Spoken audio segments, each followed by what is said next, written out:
Esse dia eu vi um post que dizia a vida não é esse Instagram todo. E eu fiquei questionando, e é verdade. Porque às vezes a gente sabe tanta coisa, a gente tem tanto conhecimento, a gente poderia partilhar tantas coisas, mas como se posicionar no Instagram, como se posicionar nas redes sociais? A gente já não tem mais o vício da juventude, a gente não tem aquele corpo padrão de top model. Ai, ai. E a gente também não toma café naqueles ambientes maravilhosos. Não pelo menos todo dia, né? O nosso dia a dia é muito mais simples que isso.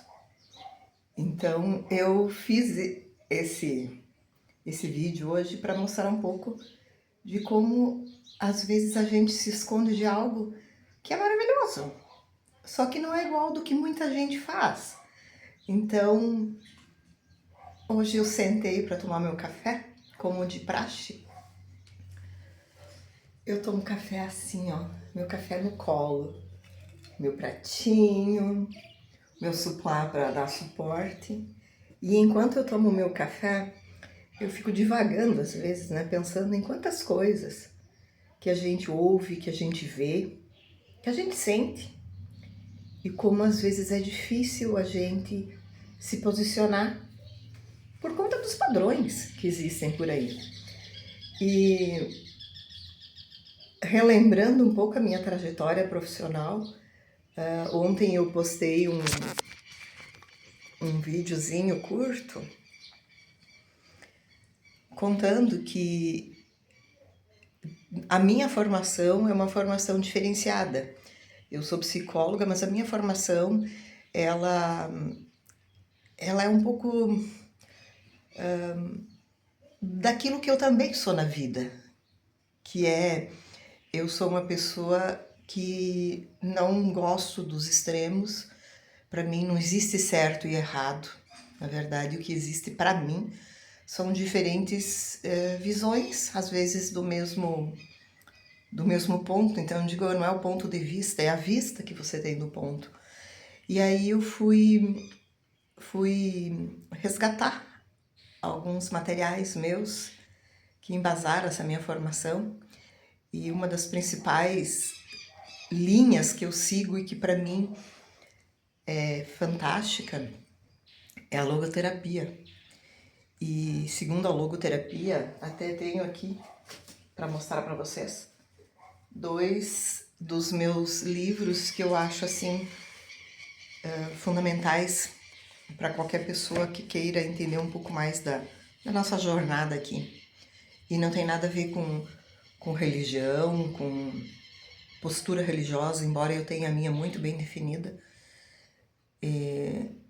A pessoa é livre para acreditar naquilo que quiser e cada um olha para as coisas que lhe chamam a atenção. Por que eu digo isso? Porque dentro das religiões, muitas religiões também têm coisas negativas. E se eu for olhar para questões negativas, para definir qual é o meu chão, provavelmente eu vou ficar no ar muito tempo. Porque todas as religiões, todas as posturas têm os seus prós e os contras, têm os lados positivos e os lados negativos. Então, como eu estava dizendo, não tem nada a ver com postura religiosa, e sim com a minha espiritualidade. E então, revendo alguns livros, eu encontrei o meu primeiro livro, Minha Paixão, que é um livro do José Carlos Vitor Gomes, que fala sobre a logoterapia. A logoterapia é a prática da psicoterapia existencial. E dentro desse livro eu achei a chave que para mim fez todo sentido. Lá atrás, em 94, quando eu estava saindo da faculdade, ainda uma menina, sim, eu já fui uma menina também. E aí ele diz assim que o ser humano, na sua essência, ele é livre. Que a gente pode aprisionar o corpo, a gente pode aprisionar a mente, mas a alma do ser humano é livre. Então, a gente hoje vem dessa busca pela integração do ser humano, corpo, mente e espírito, alma. E às vezes a gente acredita que a alma se aprisiona. Não, a alma não se aprisiona. Às vezes, o que acontece é que a vida é tão dura para algumas pessoas, ou a leitura que a pessoa fez da vida a endureceu tanto. Endurecer não no sentido de ficar amargurado, ruim, mas endurecer no sentido de se fechar, de se tornar rígido, de não ter possibilidade de ver outras formas de sair, outras formas de agir. Então, a própria alma, a própria essência, o espírito da pessoa, ele fica adormecido, não aprisionado, adormecido. Por quê? Porque a nossa alma é imortal. E aí um dia a gente faz uma transição, vamos dizer assim, de mundos, a gente deixa para trás o nosso corpo, a gente deixa para trás a nossa mente, mas a alma conosco vai. Aliás, nós somos a alma, né? Então a gente vai. E aí que vem a questão que para mim é fundamental de tudo. Como despertar essa alma dentro da gente? E Viktor Frankl foi para mim um grande teórico, um grande estudioso, e tem esse livro que eu recomendo, inclusive como leitura, Em Busca de Sentido, que é qual é o sentido que a gente dá para a nossa vida.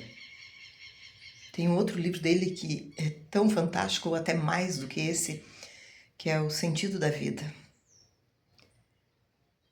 O que para mim realmente importa? O que para mim realmente é a essência? O que para mim faz a diferença na vida? E aí eu vejo que muitas pessoas se limitam ao corpo ou à mente, que tem que ser inteligente, que tem que trabalhar, que tem que ter a melhor ideia, que tem que ter Hoje até está na moda o propósito, mas é um propósito da mente. E a mente também um dia vai se apagar. Então nós temos que integrar. Mente e corpo são duas questões integradas à nossa alma, à nossa essência, ao nosso espírito. Hoje pela manhã eu estava olhando, passando o dedo, né, no Instagram, e apareceu uma postagem que eu vou estudar mais adiante, mas ela dizia que foi feito um estudo em Harvard, que é um dos maiores centros de desenvolvimento da inteligência humana, né? E foi gasto uma pequena fortuna nessa pesquisa envolvendo milhares de pessoas e para tentar descobrir o que é a felicidade autêntica, o que é realmente o bem-estar, o que leva a pessoa a ter um bem-estar, a ter saúde, ser saudável, ser feliz, né? E pasmem vocês, não é segredo para ninguém. Tem uma fala que não lembro agora de memória de quem é, que diz assim, que fora da caridade não há salvação. Então essa pesquisa mostrou que o grande segredo, dentro das métricas que eles pesquisaram e calcularam, o grande segredo para a pessoa realmente se sentir bem, em paz e sentir a felicidade não é dinheiro, não é sexo, não é poder, não é amizades, não é corpo perfeito. É a caridade. O que é a caridade? A gente, quando fala em caridade, a gente pensa em ajudar as pessoas, em juntar donativos, em fazer obras sociais. Não, a caridade é você se preocupar com os outros. É você conseguir olhar, ver além do próprio ego. É poder sentir alegria em servir, em auxiliar, em trabalhar com o outro. E Viktor Frankl já dizia isso, que ele dizia assim que o logoterapeuta ou o terapeuta da logoterapia, ele encontrou o seu sentido da vida ajudando as pessoas. E eu vivo muito isso na minha vida. E quem passou por mim e conseguiu virar a chave, e não foram poucas pessoas, é visível a emoção e o sentimento de gratidão quando eles vêm te dar um abraço, muito obrigada. E quem passou por mim pode ser testemunho, que eu sempre digo, obrigada a você, porque nós estamos juntos para aprender. Então, ninguém ensina ninguém, a gente está aqui para viver de trocas. Então, permita-se acessar e permita-se ajudar. Eu descobri o sentido da minha vida. E isso fez toda a diferença. Você está aqui para fazer algo. E aí, se a gente pensar em espiritualidade, há muito tempo atrás, alguém já nos disse isso. Eu vim para servir, não para ser servido. A gente busca tanto o nosso propósito. Qual é o nosso propósito? Servir. O nosso propósito é servir. Resta a gente descobrir, despertar na nossa alma, na nossa essência. Servir em quê? Servir para quê? Então, se a gente for olhar, a gente vai ver vários exemplos de pessoas que serviram com excelência e que foram plenamente honradas e felizes. E às vezes a gente não entende, mas foi feliz com tão pouco. O que é pouco e o que é muito? E volto lá para o início, né? O ponto depende da vista que você tem do ponto. E para terminar essa minha fala de hoje, eu deixo uma colocação assim para vocês. Às vezes a gente se pergunta, né? O que eu espero da vida? O que eu espero da vida? Eu, Marlene, 54 anos, uma vida de dedicação no serviço público, de excelência, porque eu sempre dediquei o meu melhor, com certeza errei muitas vezes, porque ser livre, ser autêntico não significa acertar sempre, significa muitas vezes até ser injusto. Mas a minha essência sempre buscou servir, sempre buscou ajudar. E eu acho que o meu sentido da vida é esse, é ajudar as pessoas a encontrar o seu caminho, a sua história, a sua jornada e ser livre, porque a nossa alma é livre. Aí a gente diz o livre-arbítrio. Nós temos o livre-arbítrio. E o que é livre-arbítrio? Não é escolher entre o dia e a noite, entre comer ou não comer. Livre-arbítrio é você poder ser livre para escolher como enfrentar a situação que você vive. Você pode ter uma vida caótica, uma vida de tragédias e ter uma leitura, ter um olhar para esta situação que eu vivo de superação, de um olhar diferenciado.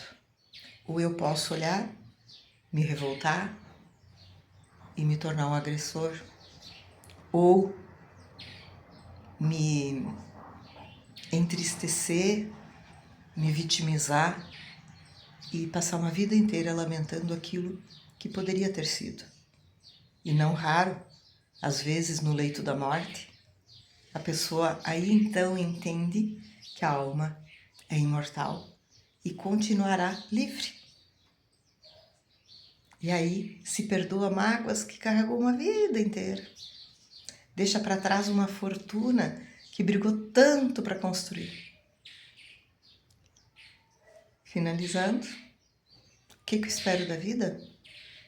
Mude essa pergunta. Pergunte-se: o que a vida espera de mim? Deixo um bom dia para vocês e Bora tomar meu café que já deve ter esfriado, né? Mas o café pode esfriar. A vida da gente não.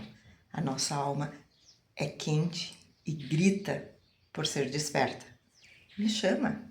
Eu ajudo você a olhar a tua vida e encontrar o teu propósito.